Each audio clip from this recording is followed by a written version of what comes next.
Hey everybody, it's Darkling Muffin, and welcome back to more Let's Play The Legend of Zelda Ocarina of Time. In the last episode, we cheered up Darunia, the big chief of the Gorons, and he gave us the quest to destroy all of the monsters in Dodongo's Cavern, which we are going to do now. We made our way a little ways in.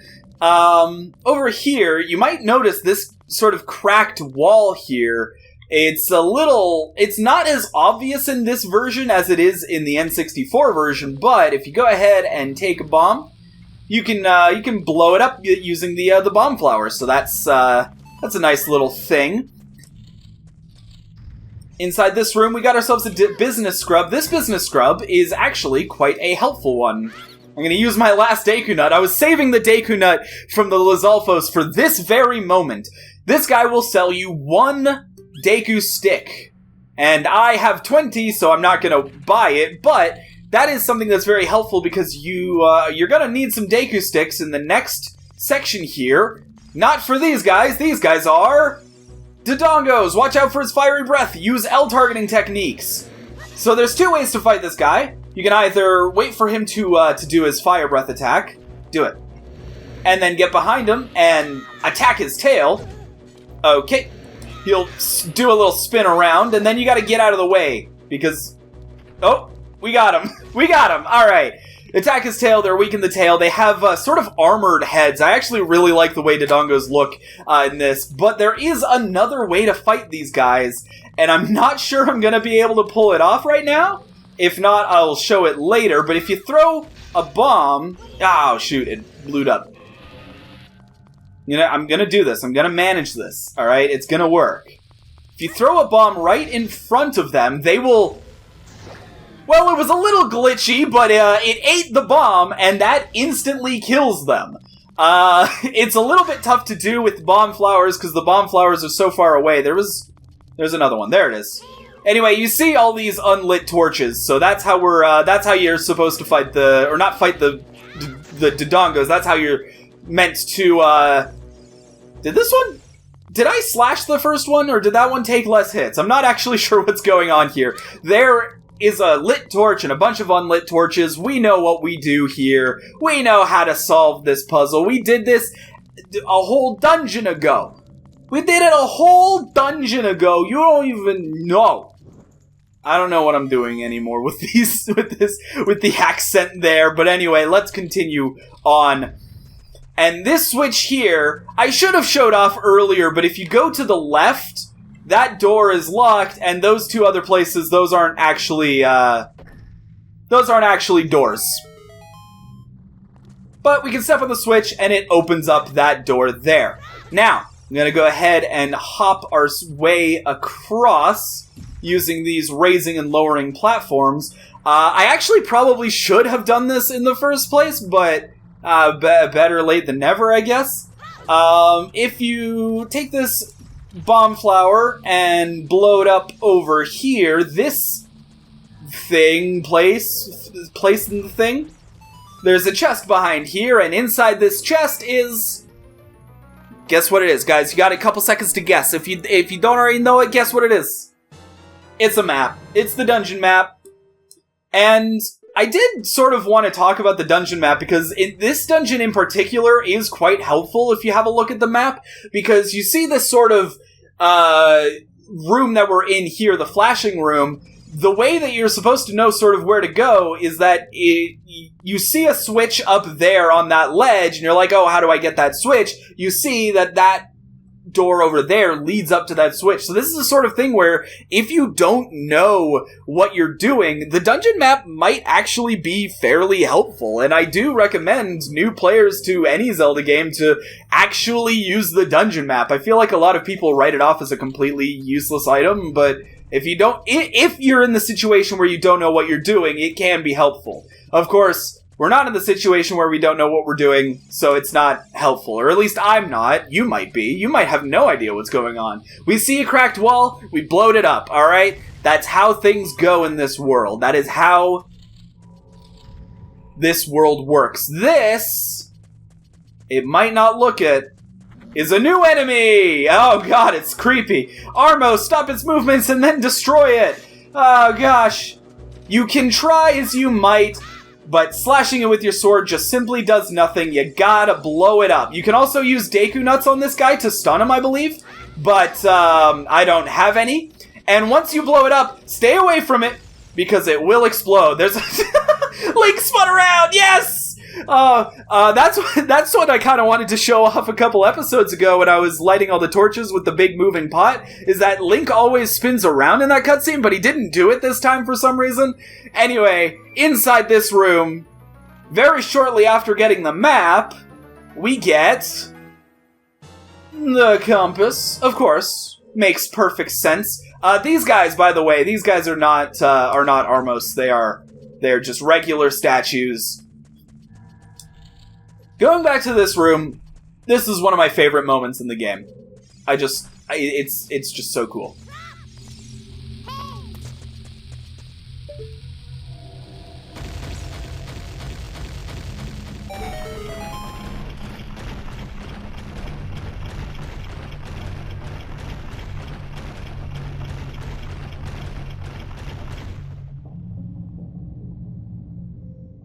Just by doing your best impression of a demolitions expert, we can now climb up these stairs. I realized a little too late that Navi had something to say about it, but I didn't stop to listen. Something that's interesting is that these pots here, if you break them, always have 20 rupees, and it's the same on the other side, I believe. This side also has 20 rupees? Yeah. 20 rupees. So that's a nice little way to get a lot of rupees very quickly, is this room here in particular. Over here, we see ourselves a Skullwalchula. Haven't seen one of them since the Deku Tree. And we can go ahead and take out that guy. Now, you might have seen it, but if you look across here, there is a gold Skulltula up there. Unfortunately, we don't have the means to collect that gold Skulltula yet, so we will have to come back at a later time to come and get that guy. But there's a gold Skulltula on those vines there, and this room is, the home of a new enemy, first of all. Fire Keys! Destroy it before it flies into you. If you don't, its flames will burn up your Deku Shield. Of course, we don't have a Deku Shield, but it's still a danger, so if you just shield damage from it, it will put it out and turn it into a regular Keys. If you are in a room with fire and regular Keys, the regular Keys will fly into the fire and become a Fire Keys. So be careful with that. Just make sure that you don't screw all that up. As usual stuff applies to killing those guys. You can also use Deku Nuts.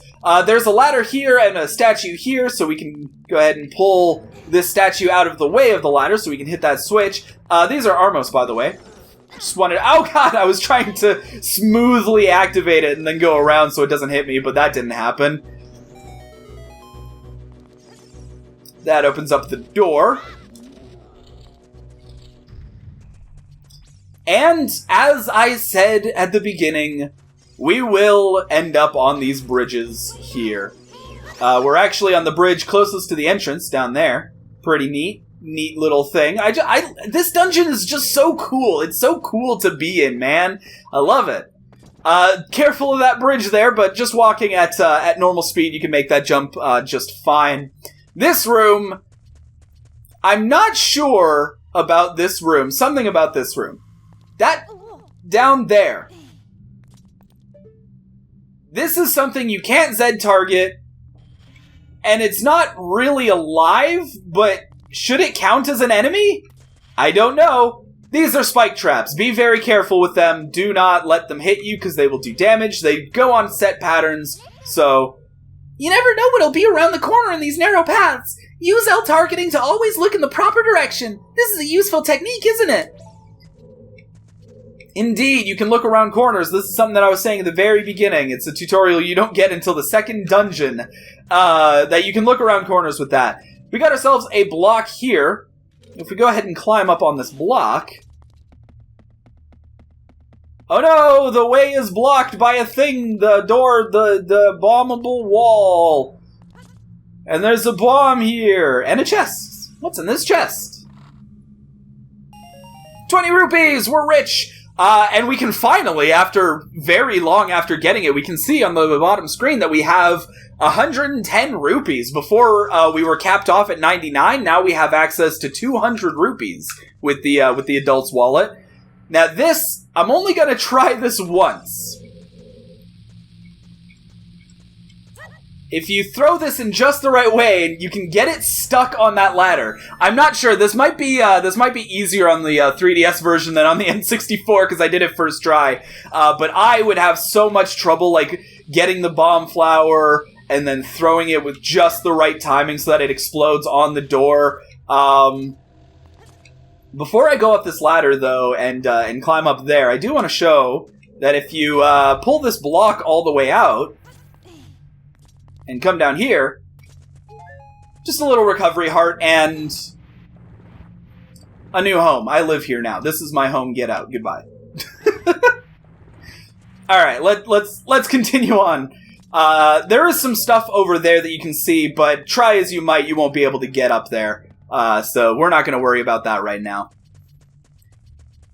Now this room, it's pretty obvious what you do. You shoot the eye switch. You see an eye, you shoot it. That's what happens. That's how things work in this world. And watch out because baby Dodongos, oh no! They're pretty easy to dodge, actually, and killing them doesn't really get you anything.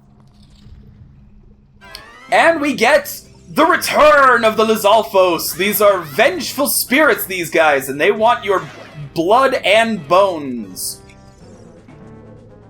But it's a lot of waiting. Fighting these guys, boy oh boy, is just so much waiting. Because you gotta wait for them to jump all the way. This is probably a good opportunity to use... Again, I don't know how Broken Stick works, but I keep doing it. I don't think this is how this is supposed to work, but maybe it is. Somebody tell me how Broken Stick works in 3DS.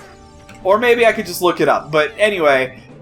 fighting them with the Deku Stick will take them out a little bit quicker. It's a lot better on the N64 version, these sticks, but jump slashing, of course, is pretty difficult to do, because these guys are a little dodgy. They seem to be easier in this version than they are in the other version, in the N64 version. One little thing is if we climb on out here and very carefully walk across this platform, you can get some recovery hearts, but more importantly, look down there. That is the arena where we fought the first guys. There's the lava fall. I just love how cohesive this dungeon is, man.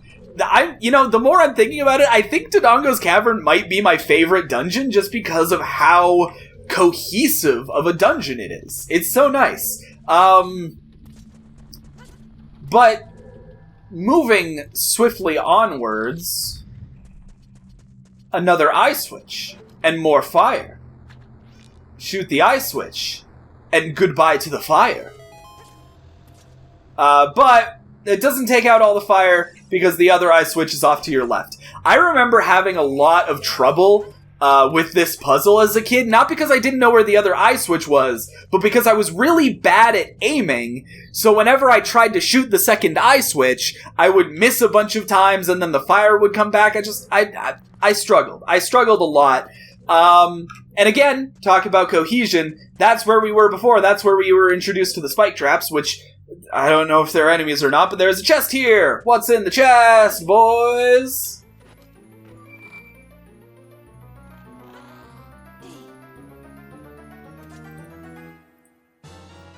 You found a bomb bag! This bomb-holding bag is made from a Dodongo's stomach. You found 20 bombs inside. Now you can set bombs to 1, X, Y, or 2 and blow stuff up. What a lucky guy. Boy, oh boy, we are so lucky. We're so lucky that I'm going to jump down here to blow up this wall. That's not the right button. And I'm going to actually probably put that on there. There. There we go. Go ahead and put down a bomb here and blow up this wall. And in here, there's a couple of Deku Scrubs. Look at these guys. Hey, fellas. These guys, like I said, these guys tend to not be. What am I doing? My goodness, I cannot. cannot think today. I keep doing the wrong things, pressing the wrong things. What do these guys give us? I'm curious. That was Deku... it was Deku something, which we have plenty of except for nuts, but I don't know. Deku seeds? We don't need Deku seeds. We'll be fine without the Deku seeds. Now, that bit about being a lucky guy, I kind of didn't think about this ahead of time. I wanted to say, oh, we're a lucky guy. I'm so lucky I'm going to come down here and blow up this wall. And, oh no, I'm so unlucky because I can't get back up. So I'm just going to go ahead and quickly traverse back, and I'll meet you back up there. Alright, and I've made it back here to where the bomb bag was. Let's continue. Let's venture forth and see what is ahead of us.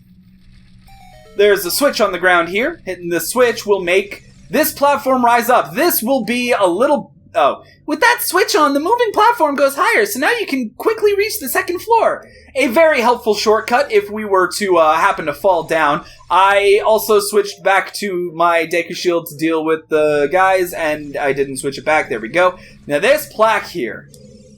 Giant Dead Dodongo. When it sees red, a new way to go will be open. This is an interesting plaque, isn't it? Not because of what it looks like here, but because in the N64 version, this plaque used the texture of the L is real sign from Super Mario 64. Which, whether that was just them reusing textures that they had, or if maybe that texture came from some, like, you know, texture CD or whatever, because that's how they used to do textures like this, and probably still do. Or if, maybe this is actually a subtle hint that the L actually stands for Link, and 2401 is actually a secret code that somehow translates to, Link is real, he's a real life, he exists, guys, he's real. I didn't know where this joke was going until I said it, and it wasn't very funny. The sign says that when the Dodongo sees red, the path will open. Before we make it see red, let's blow up this wall. Just, oh, I thought I had enough time. I did not. Bomb flowers. I should mention, now that we have bombs, bomb flowers actually explode much slower than bombs. You actually have a lot more time before the bomb flower explodes compared to when a regular bomb explodes. So that's just a small little detail that I felt necessary to mention. Let's go ahead and make the Dodongo see red. And its eye is so creepy. So creepy.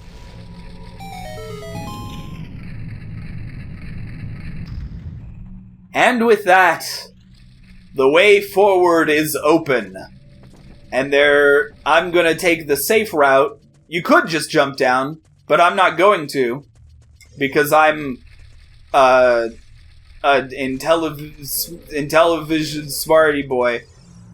We also have a portable way of dealing with BMOS now, so that's something that's neat. And also, BMOS drop bombs, so that's very helpful. I'm glad that I did that. Moving swiftly on, we get to enter the mouth of the Dodongo, and this is just a weird sight. I should mention, in the N64 version, the Dodongo kind of had more textures that was like a real Dodongo, whereas this one is very obviously made of stone. I like this one better because it makes more sense for a Dodongo head to be made of stone, but that's just me. In this room, these keys here, these fire keys, I find them so annoying that even if I'm only gonna be in this room for a short time, I like to kill them first. And that's why, because they freaking target onto you right away, and they do damage to you. I hate these guys. Kill keys first, always. I stand by my statement that keys are not as bad as Guays, but still pretty bad. We have ourselves a barred door here. We can't make it past. In fact, Navi has some things to say about it. This barrier's blocking the door. And if we fall down this little hole in the middle here, the bar's open. Let's go and get it! We can't. So, it seems that we have a puzzle. There's a block up there, there's a switch down here. I think you see what we need to do. We need to get up there. How do we do it? Look at the map, you idiot. I kind of combined saying idiot with idiot, and I didn't like what I came out with. This room also has some really annoying keys. These guys just always get in the way. There's another one. There it is. I knew I would see it. I knew you would show your face eventually. You fool! You never should have come here. Now these blocks are pushable blocks, and I genuinely have no idea why, because pushing them does nothing for you. Genuinely, I have no idea why they chose to do this. We have ourselves a bombable wall there. You can actually blow it up by putting a bomb down at the bottom there. So that's just a way to do it without having to hop all the way up there and wasting your time. In this room, we have another Armo statue, which, as you might guess... Oh. It's not alive? What? Okay, it's alive when I slash it with my sword, but not normally? I didn't mean to kill the Skulltula with this bomb, but okay. Sure, whatever. Here, I'm gonna try and get the Skulltula as it explodes. Oh, never mind. I tried to look cool, and in doing so, I caught a snapshot of me getting hurt. Good job, me. I'm so good at looking cool, guys. I'm so good at it. But another annoying thing is that these guys respawn, so I'm gonna kill these guys. Okay, maybe they got some distance. Maybe they won't be annoying for once. Except I'm not gonna trust it. This guy's gonna be annoying. Look at this. Watch this. Watch this. He's coming around. He's gonna... One of them is going to attack me eventually. I swear. I'm not paranoid, okay? I swear they will attack me. Alright, fine. He won't attack me. Maybe I'm just being... speciesist? Against keys? Either way, they need to die. And again, this pushable block is the only one that makes sense to me, because you can push it down and now you have a little shortcut to get back up, but like, it's not that much of a shortcut because you already, to get here, will go up there and climb around there, and it takes longer to get here. I don't know. I don't understand the purpose of these pushable blocks. Something I should note, though, is that inside one of these pots will always be a fairy. There will always be a fairy in one of those pots, and it will usually fly out of bounds. So be ready to catch it very quickly, because it will fly out of bounds. And get some more bombs from that pot. That's very helpful. And we are up by this block here. Go ahead and push this over the edge. Or not. Huh.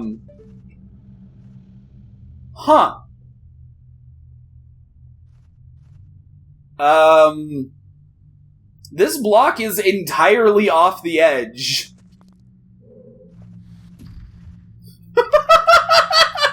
I have no idea what that was.